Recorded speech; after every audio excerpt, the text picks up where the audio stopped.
Hola, queridos amigos de Contexto. Amigos, estamos con Bill Wall como cada semana y nuestro fuerte es analizar los temas de actualidad, sean nacionales o internacionales, pero hoy viernes 19, comenzamos lo que es conocido ya en nuestro país como las noches largas de museos, que serán viernes, sábado y domingo. No hemos querido dejar de tocar este tema. Por supuesto, Bill Wall va con su esposa a visitar los museos, no porque no los conozca, porque creo que los conoce todos, pero para ver el ambiente de estas noches largas, que serán, repito, viernes, sábado y domingo. Viernes de 10 de la mañana a 10 de la noche, igual que el sábado, y el domingo de 10 de la mañana hasta las 6 de la tarde. Ya el domingo nos recogemos temprano. La buena noticia es que es gratuito para toda la familia. Los museos de todo el país tendrán actividades especiales, excepto los de la ciudad colonial, que tendremos menos actividades por la reparación de la calle Las Damas y Las Mercedes. Y para no tener esos tapones, esos embotellamientos que se arman, hemos preferido en estas noches largas concentrar las actividades en la Plaza de la Cultura y en todos los museos del país. Bill, buenos días, tú vas para las noches largas. Dime una cosa, Mónica. Buenos días primero.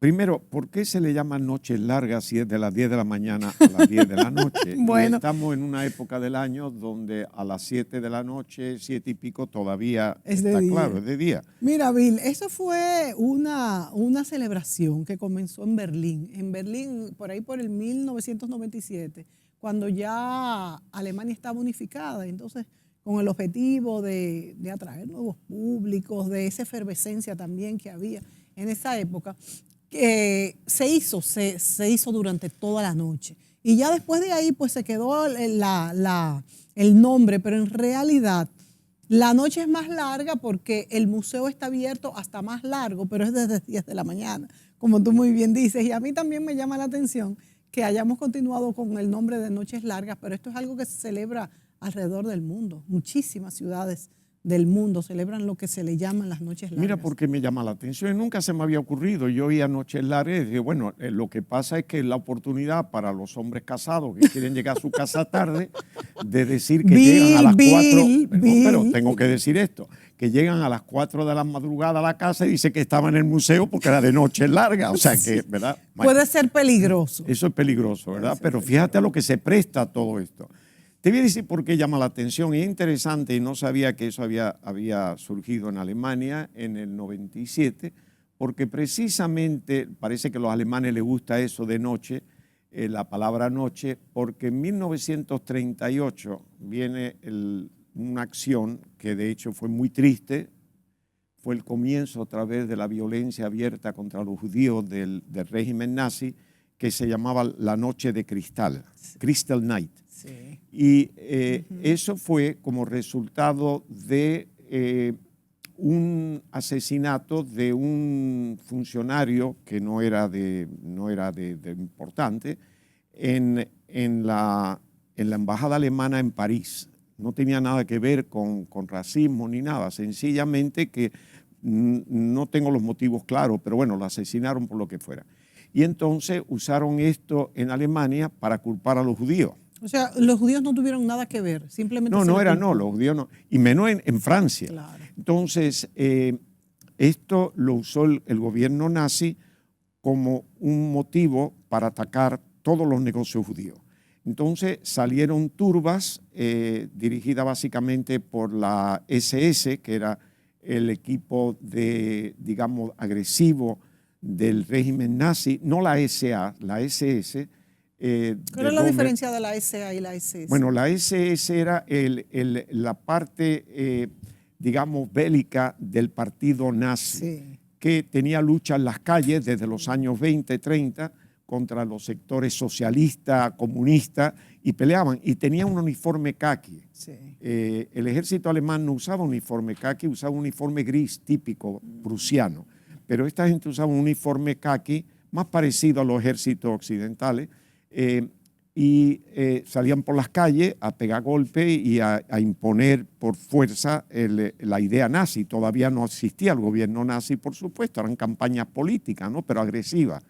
Y precisamente uno de los líderes de baja monta de ese grupo, Horst Wessel, lo matan en una de estas luchas con los grupos oponentes, y el himno nazi se llama el Horst Wessel, dedicado a él. Y las letras son de la lucha de perder su vida por los principios del idealismo. ¿Pero quién lo mata? Lo mata un grupo opositor, porque salían por las calles y se peleaban, era físico todo, ¿no? Aquí nos quejamos de la campaña política, pero ya nosotros es pacífico todo, pero en aquella época salían con unos palos, unos bates, y se peleaban y se mataban y todo para imponer un criterio. Recuerdan que eran miembros de partidos extremos, extrema derecha y extrema izquierda. O sea, ¿qué imponían? Bueno, lo que estaban buscando realmente es una dictadura. Entonces, esa gente eran con convencimiento de argumentos, salían a pelear, y este muchacho. Pero en este caso, esos fueron los que lideraron la noche del Crystal Night, que fue de noche, y ahí todos los negocios judíos rompieron todas las vitrinas, por eso se llamó la noche de cristal, o de vidrio, si tú quieres, de todos los vidrios, quemaron libros, fogatas de libros de autores judíos, en fin, fue una noche y mataron al judío que salía por ahí también, quemaron sinagogas, en fin, fue el primer movimiento agresivo masivo contra los judíos fue en 1938. Ya estaba Hitler en el poder. Tienen una historia bien complicada. Sí, Hitler estaba en el poder. Hitler ya había entrado en el año 33 y estaba en el poder, y ya lo que estaba es afianzando su poder, ¿no?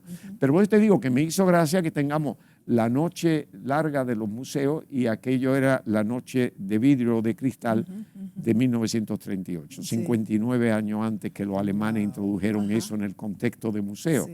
No se hizo referencia, imagino, al Crystal Night, porque eso es algo que la historia alemana, por razones obvias, tiende a dejar a un lado, ¿no? Pero para que tú veas lo que es.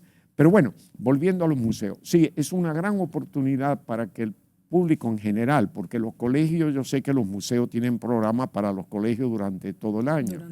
Pero en este caso es hacer conciencia a la sociedad y hacerlo de una manera jovial, relajada, que vayan a visitar a la familia, que pasen un día en la ciudad colonial, que de hecho, aunque tú digas los museos en todo el país, porque los hay interesantísimos, como está el Centro León en Santiago, el mismo Baní, en fin, pero la ciudad colonial es la ciudad colonial, porque es todo un museo. Claro, no, por eso caminar por la ciudad colonial, por esas calles.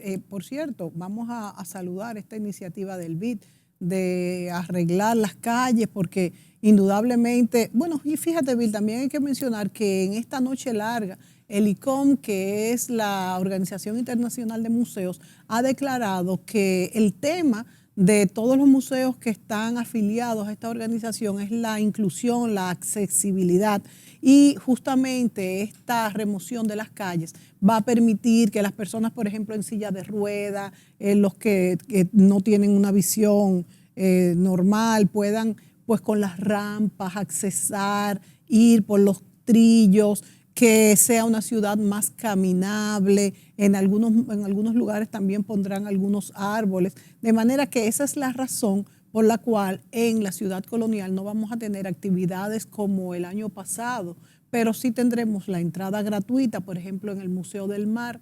Hoy mismo yo tengo unos talleres para los niños de la comunidad aledaña, por ejemplo, para los niños de Santa Bárbara, que no hay que movilizarse de una forma en vehículos, sino que ellos van a pie. Y todos los museos van a tener en la ciudad colonial todo lo alusivo a sus colecciones. También en este año no hemos querido hacer muchas actividades de tipo festiva, sino la promoción de las colecciones que cada uno de los museos exhiben, para que el visitante pueda pues conocer un poco más de la historia, que es tan interesante, que es parte de nuestra marca país, y queremos como que sea, pues, que las personas se adentren más a lo que es cada una de estas colecciones. Por ejemplo, en la ciudad colonial tenemos el Alcázar, que es insigne. Yo creo que todo el turista que viene a la República Dominicana, lo primero que quiere ver es el Alcázar de los Colones, ¿verdad? En este caso de Diego Colón, vivieron 3 generaciones en este Alcázar. Y tiene una historia pues fabulosa. Después tenemos la Fortaleza de Santo Domingo. Fue pues el primer punto donde los españoles fortificaron y tuvieron pues la torre del homenaje, el polvorín, las atarazanas reales, que es donde llegaban los navíos en el puerto San Diego, que tiene una historia fantástica, es un museo que está bellamente diseñado, la museología es espectacular, es una museología, tú la conoces muy bien, inmersiva, que tenemos desde odoramas, donde podemos sentir los olores que se sienten en el barco, y hasta tenemos una réplica donde nos sentimos un poco así dentro de uno de los buques, en este caso del galeón del Guadalupe. De manera que tenemos museos muy completos, museos de casas reales, el Museo de la Familia Dominicana del siglo XIX, ya está abierta la Casa de la Música, que tenemos que ir, Vila, ahí, de hecho, para después venir a comentar en este programa qué es lo que se exhibe allí. Y en los museos de la Plaza de la Cultura, pues tendremos una oferta bien variada. Todo va a estar en la Dirección General de Museos, en las redes sociales de la Dirección General de Museos, y cada museo también, aparte, en sus redes tendrá sus calendarios. Por ejemplo, el Museo del Mar, se pueden entrar, pueden suscribirse a Museo del Mar RD, y allí pues van a estar todas las actividades que tenemos. Pero como tú bien dices, el Monumento de Santiago, por ejemplo, de los Héroes de la Restauración, va a tener sus actividades. El Faro a Colón, el Museo Faro a Colón, el Museo del Centro León. Bueno, el Centro León es un centro de actividades cultural. Y todos los museos en Puerto Plata, la Fortaleza San Felipe, de manera que va a ser muy interesante. Dos cosas. Una, la ciudad colonial, por supuesto, la arquitectura de origen morisco. Tú mencionaste la Torre del Homenaje, es una torre totalmente morisca. Por supuesto, con motivos ya, con auge ya del cristianismo, ¿no? La terminación tiende a eso, pero hay estructura para aquello que le gusta la arquitectura fabulosa en la ciudad colonial. A mí me recordó mucho a Marruecos, el patio andaluz, que es un patio básicamente morisco, en el sur de España, en Marruecos, en norte de África, con la fuente en el centro y luego el pórtico con los arcos y todo eso, excepto que la forma del arco, que el árabe tiende hacia una punta, esto se redondea, ya la influencia, ¿verdad?, de la reconquista española de la España morisca. O sea que tienen muchas cosas interesantes. Sí, dos elementos. Creo que habiendo esta riqueza de museos en esta zona tan históricos todos, ¿no? El colegio debería de introducir, en la parte del Ministerio de Educación, introducir la historia y la geografía universal, que era muy europeo, porque en América en América desde el norte, desde Canadá hasta el sur, Canadá cuando era colonia británica, después que ya se hizo un país independiente, aunque tenga la reina como jefe de Estado, pero eso es simbólico. Eso es simbólico. El hecho es que, no sé, fueron a lo práctico, se centraron para darle más valor a la época de independencia, ¿verdad? Sobre todo en la América Latina, ¿no? Y lo anterior a eso, pues solamente eran los españoles ahí, pero no lo sacaron de ese contexto.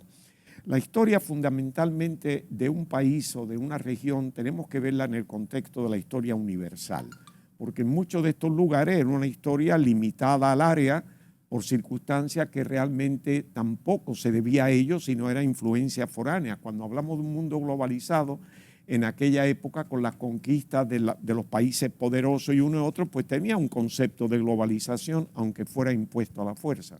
Entonces, hay que entender eso. Para entender de dónde viene uno, tú puedes hablar, mis padres fueron tal, pero entonces, bueno, ¿y en qué pueblo? ¿Y dónde? ¿Y qué familia eran ellos? ¿Y de dónde vinieron? O sea, tiene que llevarlo más lejos que esto. Entonces, yo creo que esto daría una oportunidad, teniendo la base de museo, donde está la evidencia que puede identificar cómo se vivía, cómo eran los valores, las costumbres, en fin, que la escuela comenzara a hacer eso. Tiene el apoyo de los museos, que ya yo sé que tienen programas para que vengan los muchachos, pero cuando los muchachos vengan, tienen el concepto de que esto es un museo, esto es una cápsula de algo histórico que ellos no identifican con la patria, ni con la evolución del país, ni con la evolución del continente, ni con la evolución del mundo. Por consiguiente, tiene que haber esa combinación. Cuando yo era niño me fascinaba ir a los museos, pero era porque en la escuela nos estaban enseñando historia y el museo donde yo iba para ver lo físico de aquella historia que por muchos diseños, dibujos que tuvieran los libros, no era igual. Entonces, es una combinación que debe hacerse y este país tiene la base histórica para poderlo hacer con mucha más facilidad. Lo otro es que en este país hace falta también, como lo tenemos en países desarrollados, museos de ciencia para los niños. En Toronto, por ejemplo, yo hace tiempo que no voy en verano, pienso ir este verano, y por lo regular a mi nieta, cuando he ido en verano y los padres, sin estar yo ahí, la llevan al Museo de Ciencias de muchachos y eso es fabuloso. Los padres lo disfrutan porque son ejercicios que hacen. Por ejemplo, hay una serie de diseños y ellos tienen que en una hoja poner algo que se destaque, que está descrito. Entonces ellos tienen que fijarse en todos los detalles y decir, esto aparece ahí, esto aparece de tal forma aquí, y después tienen un premio si adivinan todo por las exhibiciones diferentes que hay. Cómo funciona, por ejemplo, cualquier equipo mecánico. Está ahí puesto de la forma más sencilla para que ellos vean, por ejemplo, el sistema de rueda, con las correas, con lo más básico de la ciencia. El movimiento del peso, el movimiento del plomo, en fin, el papel, una serie de elementos que es educativo, que es muy difícil, por no decir imposible, que en las aulas escolares se pueda hacer, porque no están los elementos. Pero ese museo aquí es esencial, sobre todo en un mundo que ya hablamos de inteligencia artificial y por consiguiente el comienzo, la rueda, por ejemplo, que ha sido para mí uno de los inventos más importantes que ha habido, la rueda, que en América no existía la rueda. No. Solamente por eso estábamos en un neolítico. Y eso fue una de las grandes ventajas de los europeos. Pero ni la rueda ni el metal aquí la rueda en el Caribe. Claro, pero había en la cultura maya, había rueda, pero era en efigies, como juguete, muñeco, que le ponían una ruedita para que caminara. Pero no lo usaron eso, no lo llevaron a usarlo, como por ejemplo, carreta, para el transporte, carreta, cosas de eso. Y de ahí después viene lo industrial, donde esa misma rueda ya se exigen con correa para generar el agua, los molinos y todo eso. Es decir, hay algo que es importante y yo creo que dentro del concepto de museo se podía empezar de una manera en un lugar amplio, tiene que ser un lugar amplio, no hay que utilizar edificios históricos, al contrario. No, para el de ciencias no. Accesible para que tengan sitios que bajen, suban y vean diferentes cosas.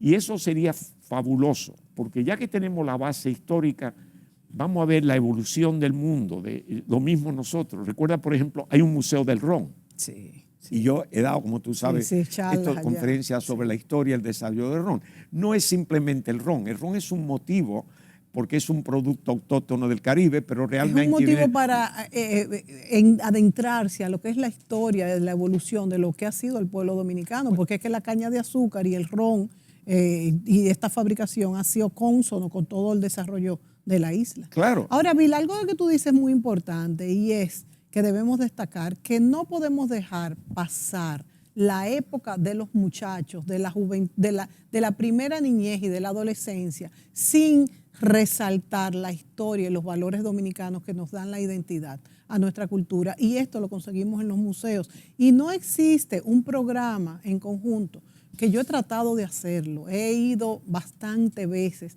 al Ministerio de Educación y he tratado de que los muchachos tengan visitas en las materias de historia, de geografía, visitas a los museos y tengan una articulación entre los museos y el programa y el currículum que tienen ellos allá. Y como tú dices, es indispensable, además, la vivencia que tiene un niño de 8, 9, 10, 11, hasta los 15 años de salir con sus compañeros de estudios a donde fuese, y mucho más si son museos, y tener ejercicios, comprender mejor la identidad. Por ejemplo, en la ciudad colonial, como te decía ahorita, nosotros tenemos todo lo que es desde el principio al fin, o sea, desde la conquista hasta que nos convertimos en país, que esa historia termina en el Museo de la Familia Dominicana del siglo XIX. Y entender todo esto les da a estos niños una perspectiva tremenda. También quiero decir que el voluntariado de la ciudad colonial está ocupándose de ayudarnos en hacer historias de los museos adaptadas a los niños. Ya tenemos en el Museo del Mar lo que es el cuento de Marina y Mar. Marina es una niña muy curiosa que va preguntando todo a el mar, que lo personificamos al mismo tiempo en el mar, ¿verdad? De lo que es el mar, el océano, y lo que es un niño llamado Mar, pero también el Museo del Mar. Entonces es interesantísimo, tenemos de hecho, estamos vendiendo en el museo lo que se llaman unos empaques, que tiene una camiseta, tiene el libro de cuento adaptado a los niños, eso va dirigido a de niños entre 4 y 12 años, y tiene también algunos souvenirs como ganchitos, ojos de pirata para los niños, de manera que estamos trabajando en eso. Ya también se va a trabajar en el cuento de lo que es la fortaleza y lo que es el Museo de la Familia Dominicana del siglo XIX. Y estos materiales pueden acercar al niño a lo que es la historia de una manera lúdica, porque el museo tiene que ser de una manera lúdica,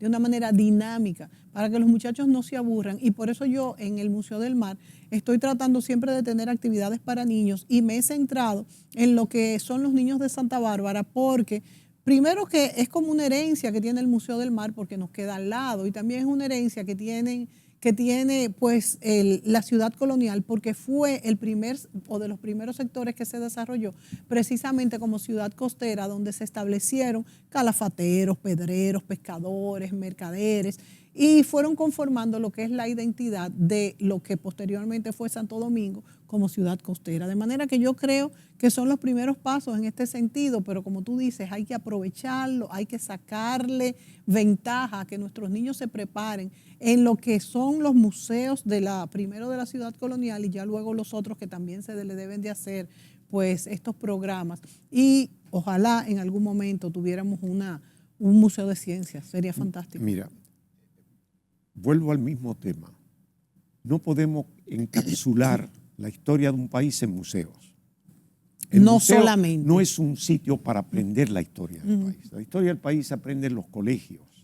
El museo es el lugar físico de ver prueba de cómo evolucionó esa Pero historia. se puede allí fijar el conocimiento. Está bien, pero lo que estoy diciendo es que cuanto más énfasis se le dé al museo, sin tener integrado eso al sistema educacional, más se capsula el museo. Mira bien, los padres, por eso a mí me fascina la idea de que vayan los padres al museo. Sí.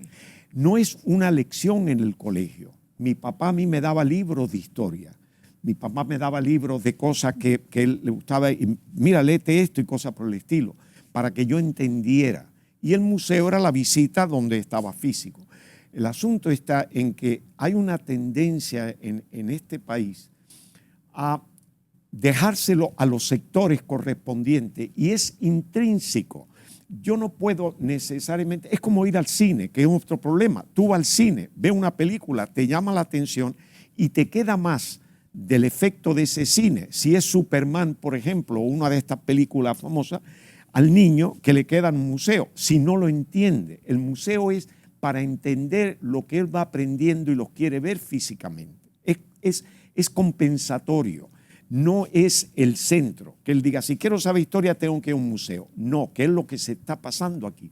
Es que el niño va al cine también y en el cine va a tener mucho más impacto de algo que él ve o la computadora va a tener más impacto. Es que las historias, las narraciones llegan. Pero eso es de apoyo a, eso tiene que estudiarlo, eso tiene que entenderlo.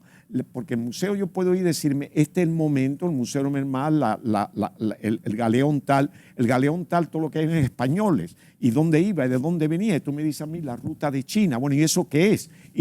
Claro, tiene que tener un apoyo escolar. Tengo que tener supuesto, una base para yo entenderlo. Y yo por eso es que te digo, Bill, que sería conveniente, porque tú muy bien dices que es un momento lúdico que puede ir con la familia y que la familia es necesario que se ocupe de tener estos momentos con los niños y que sea algo fuera de lo que son los colegios. Yo estoy de acuerdo, pero también acordémonos que hay familias que no tienen las posibilidades de llevarlos. De acuerdo, pero por eso es que no es el museo, porque si nada más que le abre 3 días al año el museo, no es la historia que recoge el museo. El museo es la historia, pero no recoge las explicaciones de la historia. Y la historia se va aprendiendo, como tú bien dijiste, a una edad de entendimiento que se empieza por lo básico y se va aumentando con el tiempo. Y lo que tú vas desarrollando es un sistema de identidad nacional dentro del contexto mundial. ¿Qué es lo que me compone? Y realmente, como no queda ningún taíno, lo que nos componen son todos los que llegaron después. Es decir, tenemos que entender de dónde, cómo y hay comparaciones, ¿no?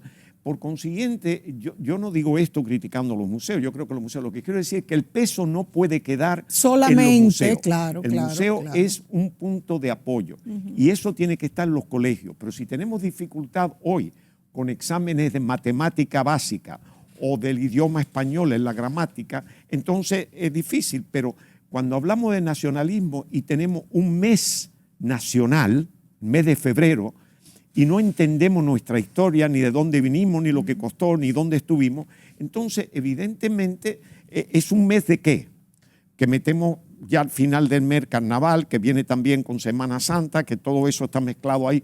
No entendemos la cultura. Y entonces en un mundo donde se va perdiendo con las influencias de fuera, de todo lo que aparece en Internet, ¿qué hay de Internet que sea dominicano que no lo hayamos puesto nosotros aquí? Nada. ¿Qué país invadió este? No, lo que no invadieron y fue de paso y los queremos olvidar porque fueron malos ratos, pero tuvieron influencia positiva y negativa en nuestro país. Todas las invasiones la tuvieron. Y nosotros nos jactanciamos de la cultura hispana. Bueno, pero ¿qué es la cultura hispana? Si la que llegó aquí venían de 800 años de cultura mora, árabe. Tú mismo has mencionado cómo los mismos monumentos, no solamente de la República Dominicana coloniales, tienen una tremenda influencia morisca, sino en el mismo España. Te vas a Sevilla, te vas a toda esta parte sur lo que de tenemos España. en común, de dónde surge. Igualmente, eso es la estructura, pero tenemos que ver también el aspecto que nos indica la violencia de los primeros europeos que llegaron, españoles, después de 800 años de lucha, que era la guerra de la reconquista de la península ibérica, y llega aquí, y eso es por lo que ellos llaman la conquista de América. No se habla de la colonización de América, solo hablan los del norte que fueron años después.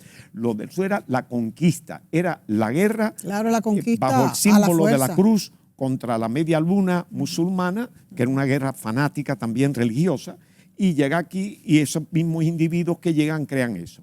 ¿Qué pasa? Bueno, de los taínos tenemos ejemplo, los taínos. No podemos identificarnos con los taínos, podemos verlo como algo, por ejemplo, está la Cueva de las Maravillas, que hay de dibujo de taínos fabulosos, donde tú puedes ver. Ahora viene un museo taíno en la ciudad colonial, que va a dirigir Manolito García Arevalo. Sí, pero te quiero decir, esa parte que es una combinación, porque la ciudad colonial es la continuación de la cultura taína que se destruye por completo y qué es lo que queda después. Entonces partimos de ahí. Y después viene la época que hemos tenido muy rica del proceso de todo, desde españoles, haitianos cuando nos invaden, los franceses, los ingleses que la breve entrada de Drake, en fin, los americanos. Todo eso, ¿qué influencia tuvo eso en el país? ¿Qué fueron los elementos positivos y negativos?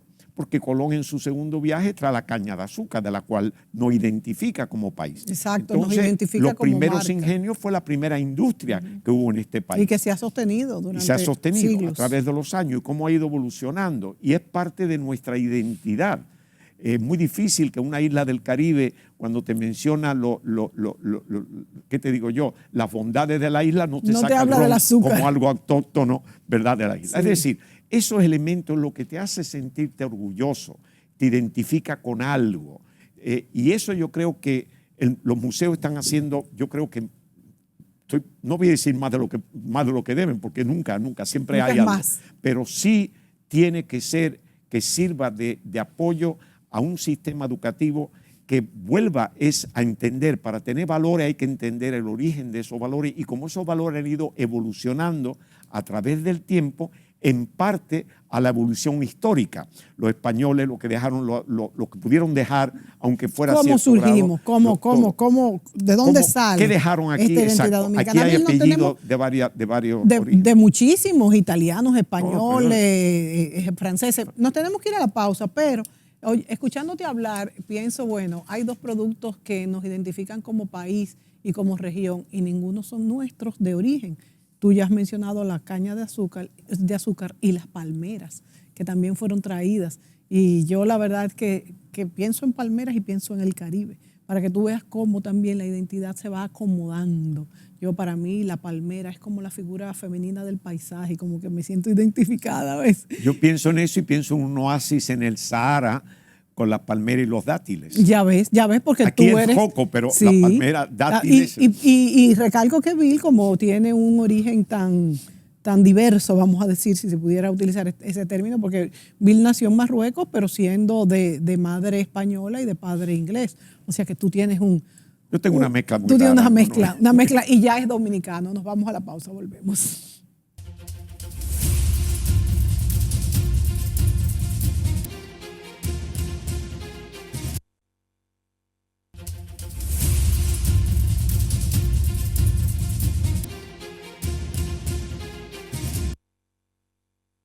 Bueno, Bill, hablemos un poco del país, hablemos un poco de economía internacional y me preocupa, hemos hablado ya de esto antes, pero me preocupa que en el entorno internacional, el entorno económico internacional, el presidente Biden está presionado porque los republicanos en el Congreso no han permitido aumentar el tope de la deuda. Dicen que primero se tiene Biden y su equipo económico que comprometer a ponerle tope al gasto, porque se está gastando demasiado y como sabemos, esto no es algo que vemos de lejos, porque la economía norteamericana se refleja muchísimo en el mundo y en nuestro país somos un espejo, como decimos, de la economía norteamericana. No sabemos cómo se va a resolver. Esto ha pasado antes, no es que no ha pasado y siempre se ha resuelto, pero Estados Unidos se encuentra en un momento de inflación, se han subido las tasas de interés y todavía no se ve como la luz al final del camino. Hemos hablado de la quiebra de varios bancos, no solamente en Estados Unidos, sino también en Suiza. ¿Qué opinas tú?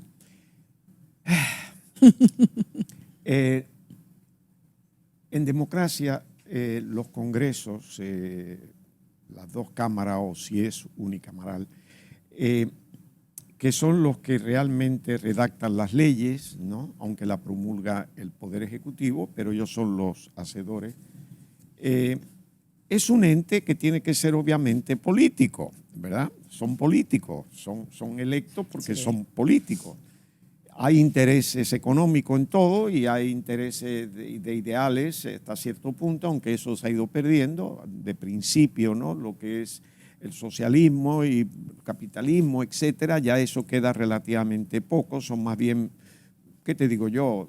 Lo que quedaba antes era muy marcado la derecha y la izquierda, pero surgen y hay grupos extremo derecha, extremo izquierda.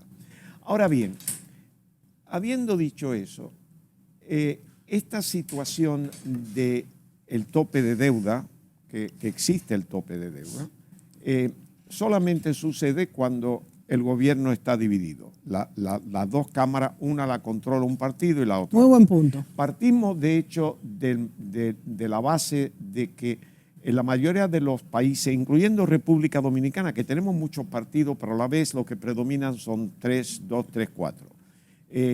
Se unen después y de todo, pero normalmente tenemos en Canadá 3 partidos, son 2 los liberales y los conservadores. Siempre están los liberales y los conservadores. En Estados Unidos los republicanos y los demócratas. Y siempre hay un tercer partido que no pesa mucho, al menos que haya un empate y entonces apoyen a uno y entonces queda dividido de todas maneras. Cuando hay una división, lo que denota son cosas muy sutiles de la cultura americana. El hecho de que haya un tope, y es intencional mantener el tope, porque la Cámara te va a poner un tope, precisamente como un elemento de control de gasto. Y hasta cierto punto de negociación. Y hace sentido, porque es dentro del partido, como no es un partido único que pueda aprobar lo que sea, entonces tú tienes que considerar elemento fundamental de la democracia, donde el poder está dividido, digamos un 50-50, donde realmente tú tienes un control sobre los gastos. Si no tienen ese sistema, tendríamos como aquí que de todas maneras va al Congreso y te lo pueden aprobar y seguimos con un presupuesto que se revisa para aprobarlo. Claro, lo nuestro y tiene impacto aquí, no más allá de la frontera dominicana. Pero Estados Unidos hay que tener que ver la importancia que tiene. Pero dentro de esa importancia, los Estados Unidos nunca se han preocupado mucho desde que fueron poder económico, particularmente después de la Segunda Guerra Mundial, aunque ya venía un poder económico después de la Primera, pero realmente donde ellos denotan su poderío ya combinado militar, económico y de influencia política, es después de la Segunda Guerra Mundial, donde las otras potencias estaban totalmente destruidas y ellos quedan como la potencia máxima. Entonces, tú encuentras que las ideas y los conceptos de ellos se mantienen. Ellos no dicen, bueno, como el dólar es tan importante en el mundo y estamos en un momento de una volatilidad muy grande, incertidumbre, entonces vamos a dejarnos de hacer esto porque no afecte. Ellos van a seguir con lo que lo ha hecho a ellos grande. En su mentalidad, nosotros somos así, esto es lo que hay, esto es como nos ven los otros países, a algunos les gustan, a algunos no, pero nosotros no vamos a cambiar lo nuestro. Y lo nuestro es que ese es un control sobre los gastos, que obliga, si el poder está dividido, a tener que justificar, y como nosotros también queremos tener poder, como somos oposición, digamos, queremos ahora, en este momento que tenemos también, pongamos el sartén por el asa, podemos entonces hacer algo que no lo haríamos de otra manera. Que nos dé una cuota de poder. Nosotros te cedemos algo a cambio de otro. Entonces, eso es política interna. El hecho de que eso afecte el mundo es una preocupación para nosotros. Exacto. Pero es interno y hace sentido en el fondo, porque al final de cuentas nunca han dejado de pagar. Es decir, es un proceso de negociación, un juego de la gallina, a ver quién es el primero que cede.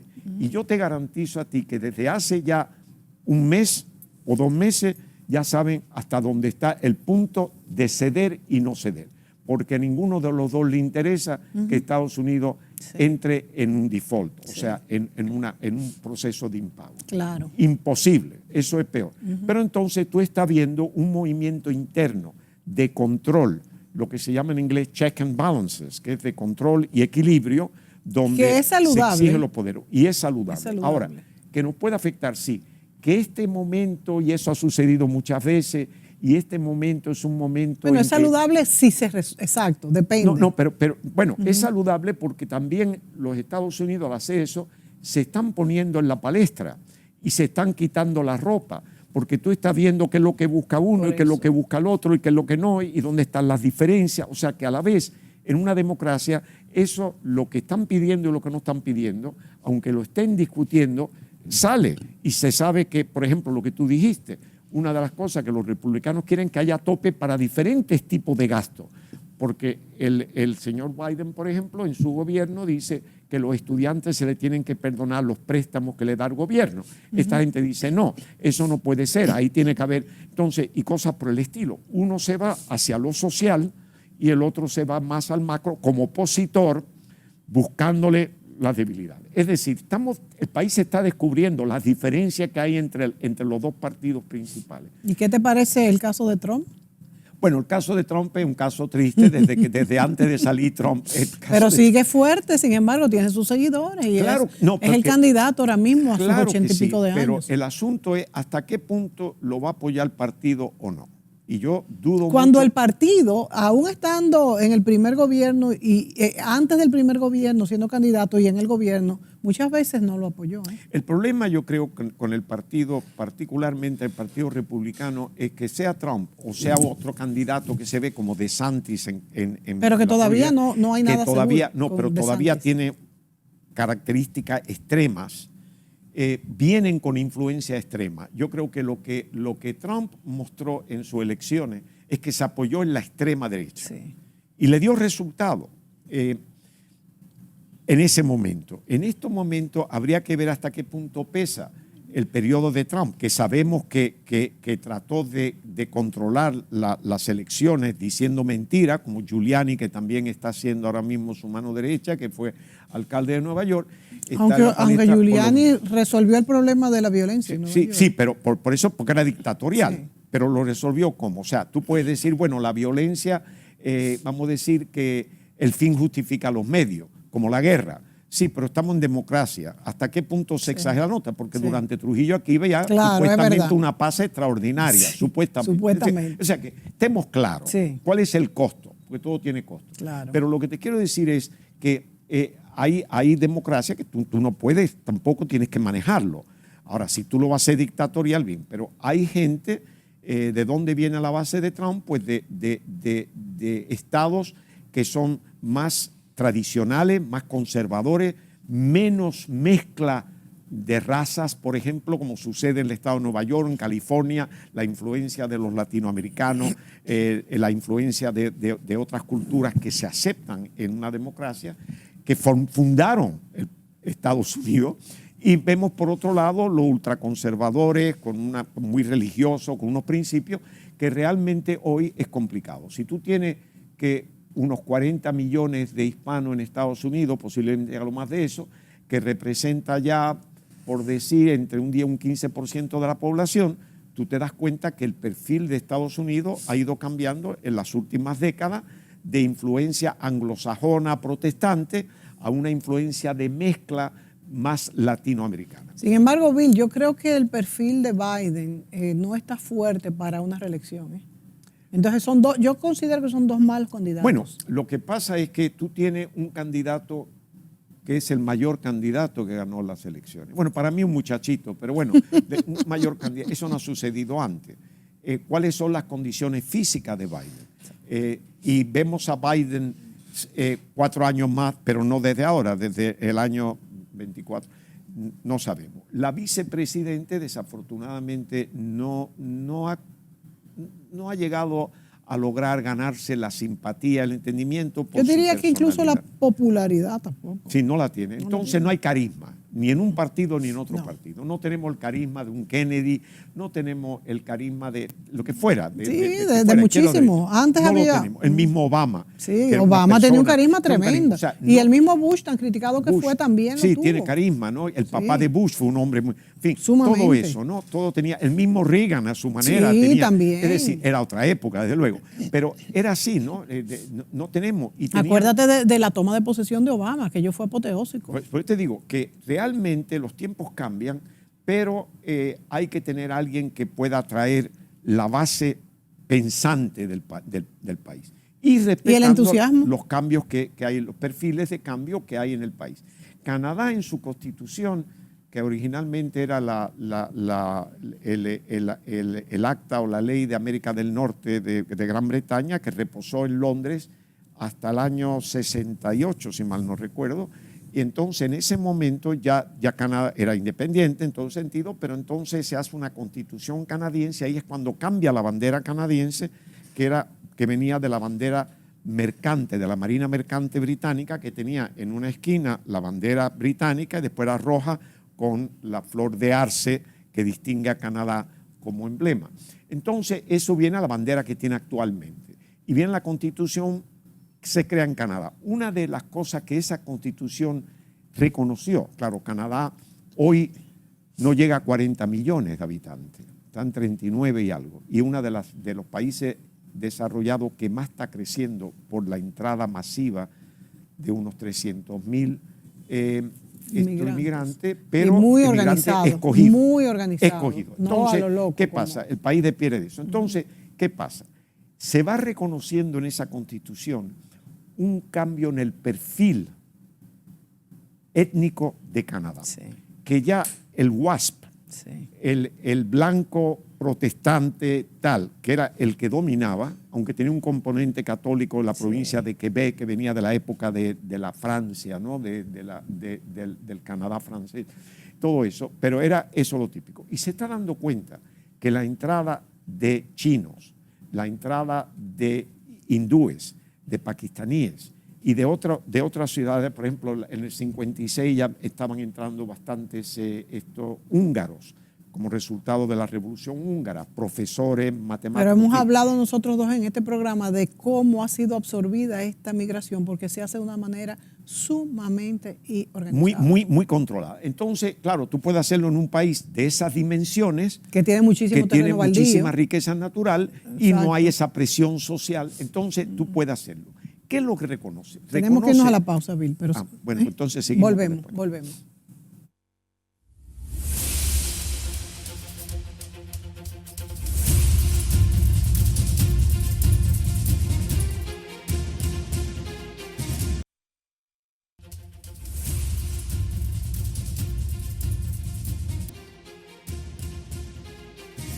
Bueno, continuamos, Bill, te tuve que interrumpir. No, lo que decía era que reconociendo que eso llevaba un cambio en el perfil étnico del país. De Canadá. Y que ya esa mayoría protestante blanca iba a ser una minoría por influencias que no era precisamente de un grupo preciso. Entonces, desde esa constitución se empieza a facilitar la integración de esas diferentes culturas a que tarde o temprano se va a convertir en mayoría. Entonces, si tú buscas empleo y vienes de una de esas minorías y las calificaciones son las mismas, las cualidades que tú tengas, además, se le da preferencia al que hoy es una minoría para integrarlo. Si no, si se sigue dando preferencia al grupo que hoy es mayoritario, claro, pero que mañana va a ser minoritario, entonces tú vas a crear una ciudadanía de segunda clase, como pasó en los Estados Unidos, que también tampoco ayudó el hecho de los esclavos, la situación americana, donde aún mucho después, donde aún hoy hay una discriminación racial en muchas. Y un resentimiento. Es decir, ellos vieron el ejemplo y dijeron, la única manera aquí es de integrarlo. Por eso es que tiene que ser una migración controlada. Tiene que ser sostenida. O sea, ahora, lo puede hacer Canadá. No todos los países tienen las condiciones. Por su territorio enorme, por su riqueza. Mire, entonces, sobre lo que hablas de estas polarizaciones y cómo los partidos, en este caso en Estados Unidos, republicanos y demócratas, tienen pues esa compensación para tener su cuota de poder. Estaba pensando en qué tan cierto serán las propuestas de los partidos políticos en América Latina, donde se declaran para ganar las elecciones o del lado de la derecha o del lado de la izquierda, cuando vemos situaciones como por ejemplo la de Ecuador ahora mismo, donde el presidente Lasso está siendo sometido a presiones terribles y acusado, está ahora mismo en la justicia, y se dice que dicen, ¿verdad?, que son acusaciones políticas, y muchos lo atribuyen al expresidente Correa, que está aliado ahora a los socialdemócratas, que antes eran sus partidos contrarios. Entonces, ¿hasta qué punto estas ventas, estas promociones, que yo me tiro hacia la izquierda, que yo me tiro hasta la derecha, son realmente ciertas o son argumentos políticos simplemente en esta época moderna que vivimos o posmoderna? Es una combinación de ambos. Vamos a ver América Latina. ¿Qué trayectoria tiene América Latina de democracia? Pues muy poca. Surgieron de dictaduras férreas, como la nuestra aquí, y evidentemente después el pueblo, sin tener un proceso de ajuste, de educación de lo que es una democracia, donde el ciudadano tiene que conocer más, tiene que asumir responsabilidades. No puede depender de que lo resuelva el presidente de la República, como todavía tenemos en toda América Latina. El presidente de la República lo resuelve. Nosotros no pensamos que tenemos que contribuir a ello, que tenemos que hacer un esfuerzo de nosotros mismos contribuir al bienestar común. Tenemos que hacer sacrificio. Entonces, ¿qué hacemos? Los pueblos latinoamericanos no han tenido esa oportunidad. Entonces, ¿qué es lo que se ha jugado? Durante la Guerra Fría era fácil, porque tú tenías la derecha que se identificaba con el capitalismo, que se identificaba con los Estados Unidos, con los países europeos occidentales, y lo otro que era la mano de obra, que como empezó la izquierda o el pueblo en la Revolución Francesa por el abuso de los gobernantes, que era otra clase, había una división clase muy grande, la mayoría era pobre y ahí era fácil. Y se habla de izquierda y derecha porque en la primera reunión de donde el gobierno francés real acepta interactuar con la oposición, da la casualidad que la realeza y los que apoyaban el gobierno se sentaron a la derecha y el pueblo lo dejaron a la izquierda. Porque el trono, el rey siempre está a la derecha, la reina queda a la izquierda. O en el caso de la reina Isabel, que fue la heredera del trono, ella está a la derecha y el príncipe consuerte, digámoslo así, consorte, queda a su izquierda. Es decir, la derecha es la primera. El Parlamento británico, tú tienes la parte de la oposición y la parte de esto. Pero de todas maneras se divide izquierda y derecha. Y eso era fácil. Y en la Guerra Fría pues trajo eso también, porque evidentemente la Revolución Rusa es la que crea ese impacto enorme con los escritos. Con herencia de la Revolución Francesa, ¿no? ¿Verdad? Sí. De Robespierre y esa gente. Sí, sí. Pero entonces tú tienes, todo eso cambiaron violentamente. Ningún dictador entregó el poder a través de una elección, sino fue violento. Entonces el país busca su salida. La parte izquierda se asocia con lo laboral, como el Partido Laborista en Inglaterra, lo laboral, los trabajadores que buscan las reivindicaciones, los derechos, y la parte derecha, que es los que tienen el poder, porque tienen la riqueza y se han mantenido. Y eso era lo tradicional. Hoy tenemos una mezcla, hoy hay intereses creados, hoy no podemos ver ningún gobierno que diga es puramente derecha, puramente izquierda. Ya eso evolucionó. Y tú vas a ver intereses. Entonces tenemos un elemento fundamental. Entran los derechos humanos como un elemento de uso político también. Entonces es fácil culpar a alguien por los derechos humanos, algo que cuando dictadura no se hablaba de los derechos, hablaba del nacionalismo, pero no del derecho humano. Hoy se utiliza eso para muchas cosas. Después tenemos, aparte de eso, claro está, pues la corrupción, pero la corrupción la ha habido siempre en todos los países, hasta dentro del Vaticano. Y en toda la historia, claro. Donde hay una masa de gente, una sociedad que tiene leyes y tiene normas, siempre hay corrupción. Te puede ir a donde tú quieras, fuera del imperio chino, fuera contrabando, todo. Por consiguiente, hoy se utilizan todos esos medios. Y para tú desprestigiar, como la democracia se sostiene sobre partidos políticos, entonces tú lo que haces es que si desprestigia a un individuo, está desprestigiando al partido, porque él es la cara. Selecto por el partido y lo apoyaron, ¿verdad? Entonces quiere decir que es muy fácil decir fulano. Entonces tú ves algo que era inconcebible hace 40 años en América Latina, que expresidentes están siendo juzgados y algunos en poder lo están juzgando. ¿Por qué? Por abuso del poder, por abuso que antes no se hablaba. Porque como República Dominicana en el año 63, en las elecciones de Bosch, podía estar hablando de abuso de poder cuando la había tenido 31 años y nadie se atrevía a hablar ni de poder y mucho menos de abuso. Derecho constitucionario, o sea. Entonces, la evolución ha hecho que se utilicen todos estos elementos. Y después no solamente en América Latina. ¿Qué pasó con Trump en los Estados Unidos? Hizo un abuso de poder y ¿qué lo están acusando? Bueno, que trató de manipular las elecciones diciendo que él había ganado y se la habían quitado. Eso es inconcebible en Estados Unidos, ¿verdad? Este nivel de desarrollo, llamémoslo, pero es también la mezcla de la sociedad, que ya no es el blanco sajón que domina, que era el que se quedaba callado y te tiraba una chinita y escondía la mano. Hoy ya esto ya es evolución, ¿no? Y una ebullición también. Es decir, vemos esa situación donde se utiliza. Mira Boric en el caso de Chile. Chile, por tradición, como casi toda América Latina, tiende a ser más conservadora. ¿Qué pasó? Trató de salir con una constitución nueva, falló, ahora volvió. Después que la gente la pidió y la negó luego. Y luego sale una asamblea que de hecho la domina ahora esta asamblea constitucional, o resulta que la domina la oposición. Y él era un joven que tú dirías, bueno, joven con ideas que no eran las tradicionales, pero que era conveniente, que se consideraba aunque hubiera sido parcial. Y Petro tampoco tiene una situación muy clara. Petro igualmente tiene, es decir, pero aquí hablamos de Petro cuando la campaña de Petro. Y decíamos, el problema no es Petro, es cómo va a hacer los cambios que él ha prometido. Exacto. Entonces, esa situación es que no es tan sencillo. El pueblo desea cambio. Pero les teme al mismo tiempo. Pero le teme también porque unos cambios pueden desestabilizar. Y cuando tú desestabilizas la sociedad, pues tú ves que muchos de los cambios que han surgido, sobre todo cuando son dramáticos, han sido a través de la violencia. Tienen que ser muy paulatinos los cambios para que no afecten las economías. Y lo otro es que está creciendo una clase media en América Latina que no existía hace años, y esa clase media es la que es muy cuidadosa, porque siempre lo dije. Es la que tiene más que perder. Exactamente. es la que más impuestos paga, es la que más tiende a perder y por consiguiente es el muy pobre cuidadosa. no tiene nada y el rico tiene Exacto, demasiado. es muy cuidadosa. O sea, es de un riesgo calculado. El riesgo es muy calculado.